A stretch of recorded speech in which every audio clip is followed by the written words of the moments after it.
story you are about to hear is true. Only the names have been changed to protect the innocent.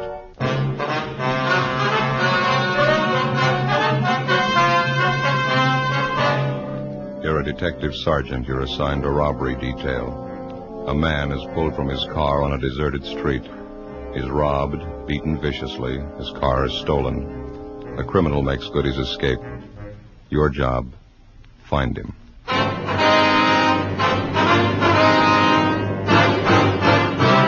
Dragnet, the documented drama of an actual crime.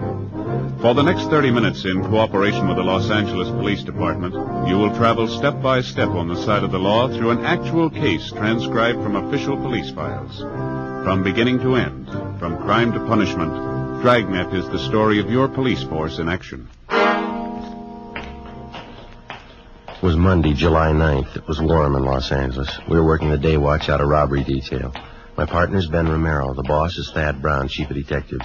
My name's Friday. It was 9:55 a.m. when we got to the Stacy Hollywood department store. Personnel department.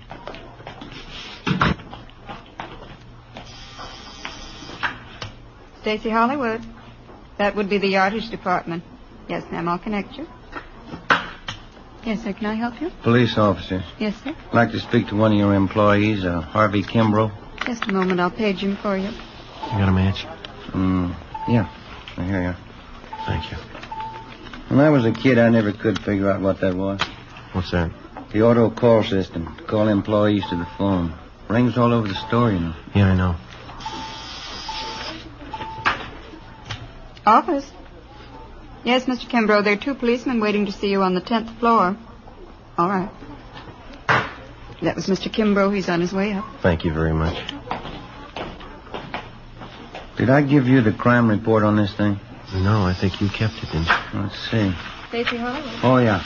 Yeah, here it is. Just a moment. Oh, say. Oh, wasn't he? What do you got there? They call them Pepto Pals. They're good. Try one. Well, what are they for? They coat the stomach. For stomach aches, you know, they're good. Well, I haven't got a stomachache. Oh. These gentlemen here, Stella? Yes, that's right. Are you Harvey Kimbrough? Yes, sir, that's right. I sure appreciate you people coming over here. I don't like to take time off from work. It makes it tough on my partners, Clive and Warren. Yes, sir, we understand. Janitor work in a big store like this keeps you hopping. Beauty salon. You haven't got any idea who the hold-up men are yet, have you? No, sir, we haven't. We'd like to get a little more information on what happened. Did you talk to the 2 officers in the police car? Well, yes, we did, but it's customary for us to make a follow-up for any additional information. You fellas are plain clothesmen, is it? Yeah, we're from Central Robbery. Oh, I see. Well, I never knew I'd get this much service. Yes, sir. Wonder if we might step outside the office here. I don't imagine you want to discuss your personal business here in the office. That's very considerate of you. Thank you. Fine. Go ahead. Wonder if you'd mind going over it again for us, Mr. Kimbrough. Maybe something you didn't think of when the other officers talked to you. I believe I told them everything. I was on my way into work this morning about 5 a.m. You live out in Alhambra? Yes, sir, that's right. I take the freeway in. It was on Commercial Street that you were held up? That's right, Commercial, right near Alameda, almost to the corner. Where they're tearing those buildings down. Man flagged me down. Looked like his car was stalled. Yes, sir. Always make it a habit to stop when I see somebody in trouble. I know how it is that time of the morning. No gas stations open. Figured maybe the fellow needed a shove or something. So you stopped to give him a hand, is that right? That's what I had in mind. I'd no more stop the car. And he came over, he pointed a gun at me and told me to get out. What'd you do? Well, I asked the fellow what did he want. I told him I didn't have any money. Told him I was on my way into work. What'd he say to that? Didn't say anything. He just opened the car door, grabbed me by the arm, and pulled me out. I wasn't prepared for it, and I kind of fell out onto the street. Yeah. I still didn't know what he was after. Thought at first he might have been crazy. He was going to kill me. Well, why'd you think he was going to kill you? Did he threaten you? Or? No, but the gun and all, and the way he pulled me out of the car, I just couldn't make it out. I see. Would you go on, please? Well, he took my wallet from me. All the money I had, $14. And then he said, don't bother to get up and stay right there for 5 minutes after I leave. And then he bent down and he hit me in the face. What'd he hit you with? With his fist. Hit me right here in the mouth. You can see the cut right inside my lip here. Yeah. You see, it bled pretty heavy. Yeah, it's a nasty cut. Oh, it's better now. The men who came in the ambulance, they put something on it. It'll be all right. Well, did he knock you out when he hit you? No, I saw him get into my car, and then the car parked up ahead took off, and this man who held me up, he followed my car. Mm-hmm. Well, do you have anything more on the description of the hold-up man or his car? No, I think I told the other officers everything I could remember. Would you recognize the man if you saw him again, Mr. Kimbrough? Yes, sir, I think I would. Well, your car is a blue 1948 Dodge sedan, right rear fender damage. Is that correct? Yes, sir. Any other identifying marks at all? No, sir, that's about the size of it. And the other car looked to you like a late model Chevrolet, is that right? 49 or 50 anyway, two-tone green. Yes, sir, that's what we have. Did you see the license number on that? No, sir, I didn't. This witness who's listed here, Mr. Sidney Ferguson? That was the fellow that stopped and picked me up, brought me into work. Did you talk to him yet? He might be able to help. Well, we're going to see him as soon as we leave you. 800 block on Satakoy. Yes, sir, that's right. Sure hope you get that thief. My car, too. Awful hard to get around Los Angeles without a car. We'll do our best. I was just wondering, Mr. Kimbrough. Yes, sir, what's that? Well, you say that when the man hit you, he didn't knock you out. You weren't unconscious? No, sir, I was not. Well, did you try to locate a phone, call for help? I didn't have to. This Mr. Ferguson pulled up and stopped right away, and then the officers came. Besides, I figured I'd better do what I was told. How's that? I was afraid. I was going to wait 5 minutes.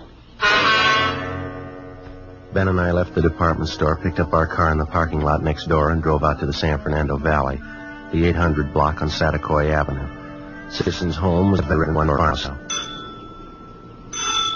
Round back! Through the gate there, down the driveway. This way, I guess, huh? Yeah.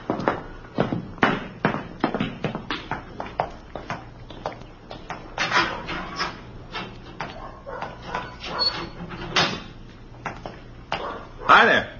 This is the Ferguson house. Yes, sir. We're looking for Sidney Ferguson. Surely, I'm Sidney Ferguson. Police officers, Mr. Ferguson. About that holdup this morning out on Commercial Street. Yes, sir, that's right. This is Sergeant Romero. My name's Friday. Happy New Year. Excuse my wet hand. Been cleaning out my tanks. Yes, sir. You fellas work out at City Hall? Yes, we do. Wouldn't happen to know a John O'Grady down there. Narcotics Division. Went to Highland. No, I don't believe I know him. Ben? O'Grady? Yeah. Tall fella, kind of blonde, wavy hair? Yeah, that's right. Good-looking fellow. Yeah, I think I've seen him around. Good friend of mine. Wasn't that a shame this morning, that Kimbrough guy? Yeah, it was a rough one. The reason we came out to see is that we thought that maybe you could give us some additional information on it. Glad to give you all the help I can. I'd like to see you get that holdup, man. Mind giving us a rundown on what happened this morning? Not at all. It's around 5 o'clock this morning. I'm not usually up that time in the morning, but I was on my way back from Monterey Park. Generally try to make it down there at least once or twice a month. Go down to see Jack Robinson, an Aquarius friend I have down there. We swap fish. Yes, sir. I was on my way back, coming down Commercial Street, when I saw this man sitting on the side of the curb. Looked like he was hurt to me. I see. Wouldn't have noticed it, probably. It was pretty dark, but those two cars pulled out, one right after the other. Seemed to be in a big hurry. You pulled up to give Kimbrough a hand? Yes, I did. Of course, when I got close enough, I could see the guy had been kicked in the teeth. Bleeding pretty bad. Offered to take him to the hospital, but he said he didn't want to be late for work. Mm-hmm. After the officers came and talked to him and the ambulance men treated him, I drove him up to Stacy's Hollywood, dropped him off there. That's where he works, you know. Yeah. Well, the report says here that you got the license number of the getaway car, but you couldn't find the paper that you'd written it on when the officers interviewed you, then? Yes, I did, and that doesn't beat them all. What's that? Well, I had the piece of paper a few minutes before the officers got there. Guess I was more rattled than the Kimbrough fella. When I got home here this morning, there was a slip of paper right on the floor of my car. A little bit of a break, isn't it? Yes, sir, it is. I wonder if we could have it. You bet you can. Want to step inside? Fine, thank you. Don't mind the fish, officers. It's my hobby, tropical fish. Sure got a lot of them. Yeah. Let's see. Now, where did I put that piece of paper? I really wrote it down, believe me. I just misplaced it someplace here. I'm trying to get rid of some of the algae off the glass of the tanks. Joe, look at these. You ever seen anything prettier in your life? Yeah. Those are what they call clownfish, saltwater fish. Mm-hmm.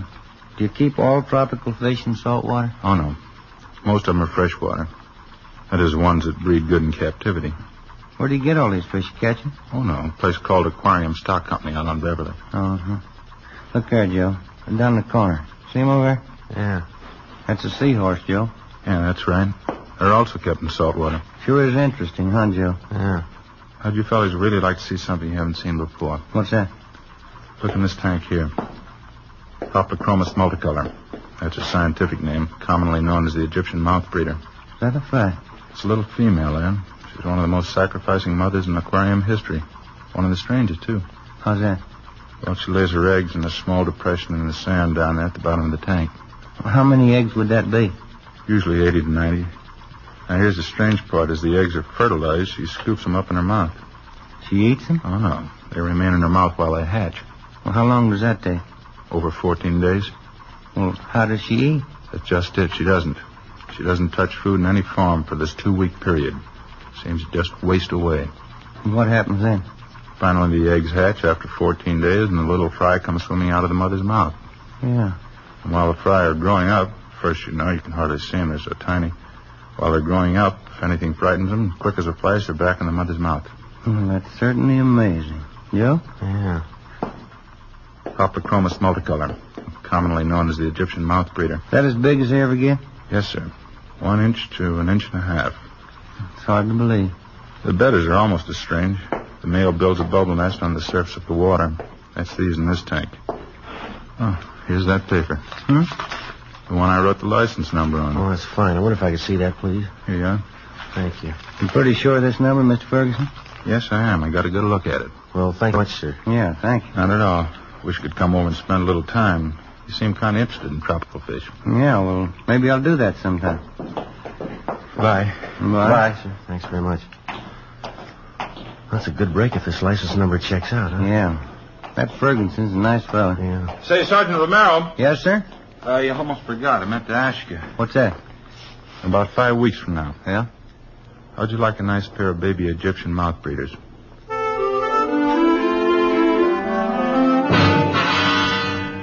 "10:45 a.m. Ben and I got in the car and headed back toward town. I called communications and had them check the license number Ferguson gave us through DMV. They called back and told us that the car was a 1949 Chevrolet 4-door sedan. The registered owner was a Jack B. Grant, 19112 Beacon Street. It was in the southwest part of Los Angeles. It was a large, old-fashioned residence that had been converted into a rooming house. We checked with the landlady, a Mrs. Ida Fisher. He's been with me here about 8 months. What time did you say Grant left this morning, Miss Fisher? Well, it was pretty early. Must have been around 4 a.m. when I heard him go out. He came back in again about 8 o'clock this morning. Parked his car, and then he drove off with some other man. Would you happen to know the other man? No, I wouldn't. I just saw him drive off. Where does Grant park his car, ma'am? Around back in the garage. Wonder if you'd mind if we take a look?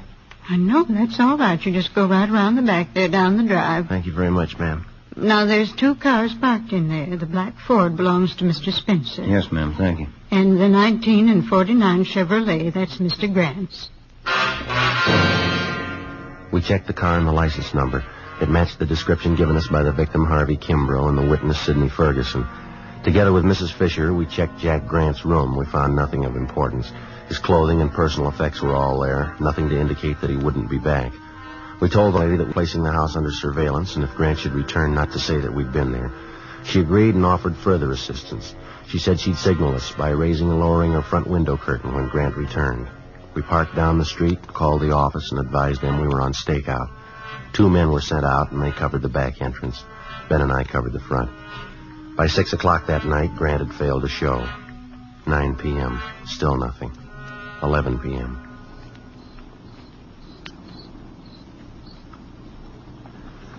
What time did they say that relief team was coming out? Around 11 sometime. Chandler and Ricketts, huh? Yeah, I guess so. Oh, I sure am stiff. Feels like needles all over my body. Been about 12 hours, hasn't it? Yeah. Just like driving up to San Francisco. Wife always makes me drive all the way. When I climb out of that car, I'm as stiff as a board. Car pulling up down the street there. Yeah.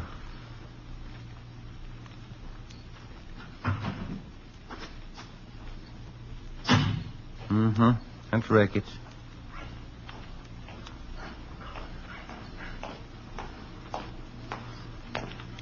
Hi, Jack. Friday? Who's that you got with you? Same guy that bought you your lunch yesterday. Stop bragging. That's the house right up there. Yeah, that's right, the green and white one there. No sign of them at all, huh? No, nothing. Well, you guys want to take off? Yeah, I guess you can make out Ricketts. You got Chandler with you. I feel sorry for you, Friday, drawing this guy for a partner. Well, after 7 years, he kind of grows on you. I'd like to check out the landlady before we take off. Her name's Ida Fisher, Jack. Right, Joe. Let's go, Jim. Yeah. See you later, Jack. Say hello to Chandler. Right, Ben. That Ricketts. Sure is a rib staker. Yeah. Front room lights are still on. Guess she's sweating it out with it. Uh-huh. Yes? Who's it? Police officers, Miss Fisher. Who? Sergeant Friday. Oh, yes. Sorry to bother you again, Oh, ma'am. that's all right. I just couldn't see who it was. My porch lights burned out. Yes, ma'am. Mr. Grant? I went out of his room. I don't see why he hasn't come in. Look out, Mom! Mr. Grant, moving! Mr. Grant! Ricketts, it's Grant! Out back! All right? Done. He made me hide him. Lady, will you call an ambulance? Hurry. Joe. He's not dead, is he? Lady, get the ambulance, please.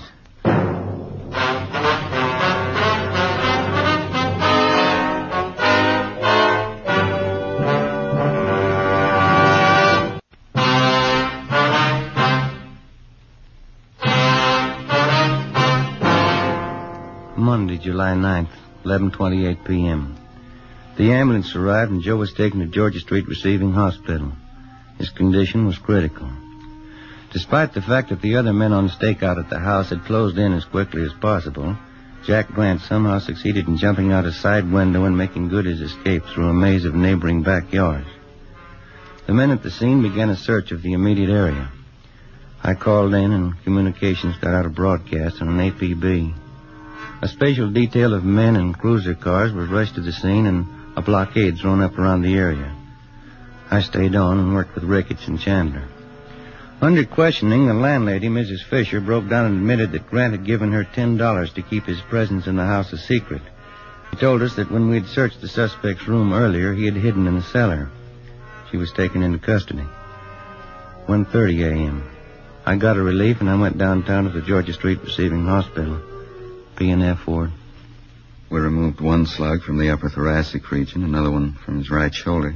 Looked like they could have been .38 caliber. They've been marked for evidence. How's he doing? As well as can be expected. What does that mean? It's hard to tell. Depends on how it goes the next 4 hours. Can I go see him? No, we're not admitting anyone in there. They're under sedatives, lost quite a lot of blood. It's pretty weak. You need anybody for transfusions? No, it's all taken care of. His relatives been notified? Yes, sir. Just his mother.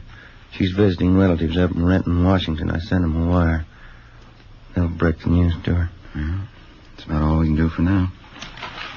Oh, I wonder if I couldn't sneak in and leave this carton of cigarettes for him. I'm afraid it's going to be some time before Sergeant Friday can use them. Just leave them. I'll have the nurse take care of it. All right, Doctor. Thank you. Is there anything I can get for him? Anything he needs? No. We're doing everything we can for him. You don't think I could just look in for a minute? No, I'm sorry. Must be something I can do. You got a good prayer handy?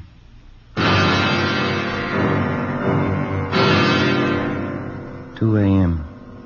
I left Georgia Street Receiving Hospital and drove back to the scene of the shooting. The search for the suspect, Jack Grant, was still going on. The neighborhood was checked and rechecked. Everything possible was done to find the man who had shot down Sergeant Joe Friday.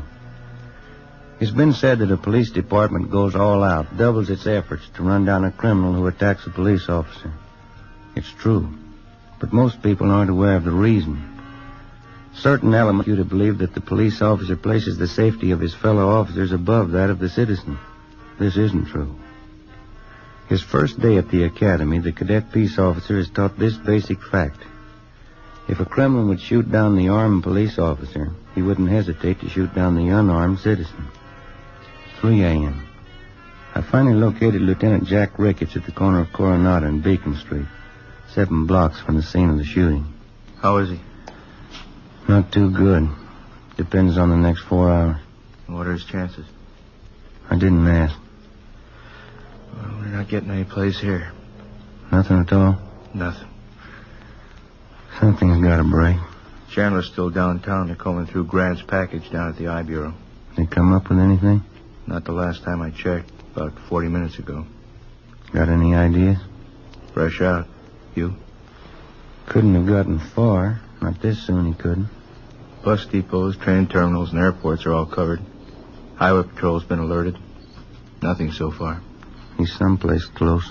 He's got to be. I think he's holed up in town, too, but where? Yeah? He's in a jam. He's had good publicity. A lot of his friends are going to hide to welcome that. Maybe that narrows it down a little. Maybe. Let's find him. 3:30 a.m. Jack Ricketts and I got back to the city hall. We went directly to the I Bureau. Chandler and Powers had sifted through Jack Grant's package. They'd drawn up a list of all Grant's known friends and associates. There were 22 names on the list. 3 of them were in San Quentin Penitentiary. 2 of them were doing time at the county work for him. That left 17 names on the list. Further checking showed that 5 of them had out-of-state addresses. 12 names. The list was split down the middle. Ricketts and I took 6 names, Chandler and Powers 6. Of the 12, with the exception of 1, all names had appeared in a police blotter in the past 8 years. Raymond Weller, Peter Denton, Horace Phillips, Henry Breen. Ricketts and I checked them. Some were in bed, some hadn't been to bed. We were reasonably sure none of them knew the whereabouts of the suspect. I called Georgia Street to find out about Joe. They told me no change in his condition. 4:55 a.m.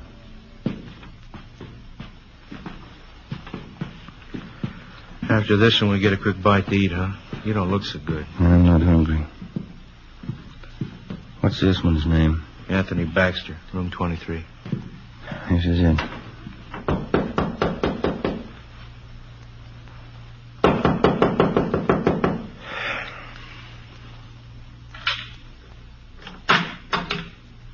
Yeah. Anthony Baxter? Yeah. Police officers, we want to talk to you. It's a fine hour to get a guy out of bed. You always sleep with your clothes on? Let's step back there in the room. Hey. What's going on? You a friend of Jack Grant's? Why? You know Jack Grant? Why? Jack Grant's a friend of yours? I'm not going to tell you anything till I know why. You want to talk here or downtown? I got a right to know what it's all about. Get your hat and coat. You just want to know if I know Jackie Grant, is that all? You want to get that coat and hat? I know Grant. Where is he? I don't want to get mixed up in anything. You're mixed up in it already. You know him. You know, that's the trouble with you guys. Guy tries to walk the straight and narrow, and you guys come around and try and push him into a corner. Where's Grant? Look, I've been in jail, and I did my time. You haven't got anything on me. Baxter, let's get this straight. We're not after you. We're after Grant. We didn't come here to push you around. We don't want you to push us around. And where is he? I'm going to tell you something. I don't like being talked to this way, and I'm not going to stand for it. I got certain rights, and I'm going to stand on them. No, you listen to me. A friend of mine's lying in the hospital because of your pal Jack Grant. He put 2 bullets in him. Now I'm tired, and I'm out of his work. Where is he? All right, Ben, it's all right. It's the last time around, Baxter. Tell us where Grant is or we go downtown. Come on, quick. Hotel Filbert, room 605. 5:27 a.m. We located the Filbert Hotel on North Crocker Street. On the way over, we called in and told them what we'd found. Chandler and Powers met us outside the hotel. They took up their position. Ricketts and I checked with the desk clerk and confirmed that the suspect was in room 605. He was registered under an alias. We took the elevator to the 6th floor.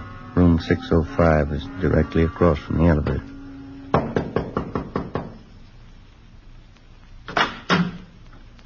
What is it?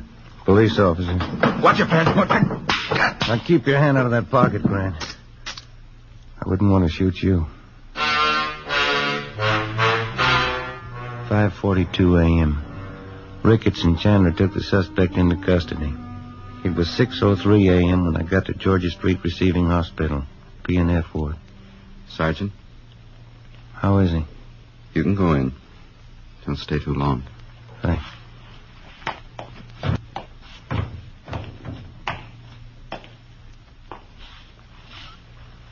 Hi, Joe. Hi. You look tired. How you feeling? Oh, I'll do. How'd it go? We got Grant. You look tired. You been working straight through on it? Yeah. Anything I can get you? No. Guess I better hurry up and get out of here, huh? Why? Well, we still got that stolen car to find.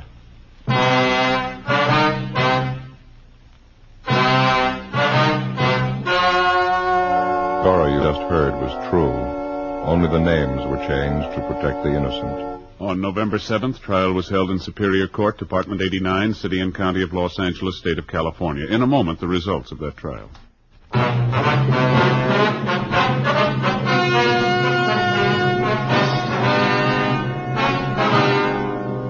Jack Grant was tried and convicted on one count of assault to commit murder. He and his accomplice were convicted on several counts of first-degree robbery. Assault to commit murder is punishable by imprisonment from 1 to 14 years. First-degree robbery by imprisonment from 5 years to life. The landlady, Ida Fisher, was placed on probation.